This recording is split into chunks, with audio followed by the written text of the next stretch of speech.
السلام علیکم یا سید محمد بن علی الحادی السلام اللہ علیکہ السلام علیکم ایھا العبد الصالح المطیع للہ ولرسولہ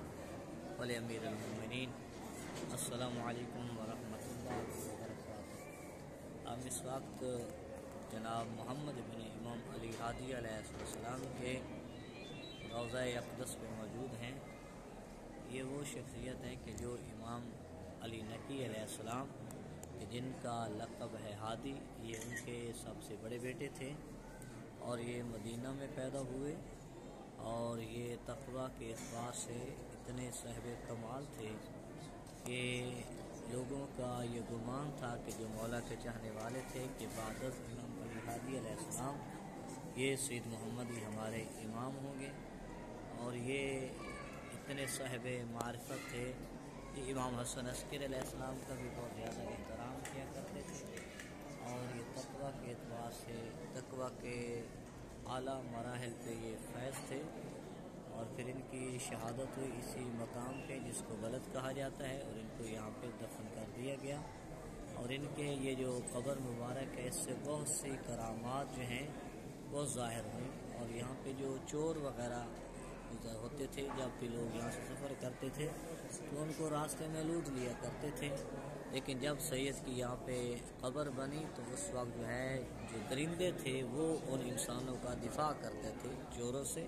ان کو سبع الدجیل بھی کہا جاتا ہے۔ اور ایک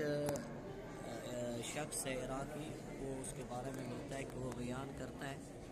کہ میں ایک دفعہ اپنی بہن کے گھر گیا اور اس کے گھر ایک دمبا کھڑا تھا، تو میری دل چاہی کہ میں اس کو ذبح کروں اور اس کے کباب بنا کے کھاؤں۔ تو میں نے اپنی بہن سے کہا کہ میں نے اس کو ذبح کرنا، تو اس نے کہا یہ جو ذبیحہ ہے یہ میں نے سید محمد کی منت کی ہے، یہ ان کے لیے، لیکن وہ کہتے ہیں میں نے اپنی بہن کی ایک نہ سنی، اور جو ہی میں نے اس کو ذبح کیا تو اس کے جو ہاتھ تھے وہ پس سے گردن بندھ گئے، اور وہ روتا ہوا یہاں سید کی بارگاہ میں آیا اور توبہ کی، تو پھر دوبارہ اس کے جو ہاتھ ہیں وہ گردن سے چھوٹ گئے، اور وہ اس نے پھر ایک وتیرہ بنا لیا کہ ہر سال جو ہے وہ آ کے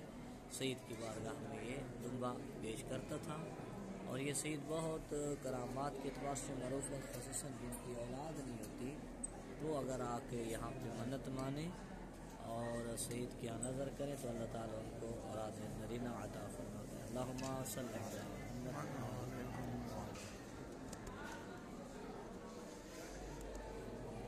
اور یہ تعویذ ہے بے اولادوں کے لیے دیتے ہیں۔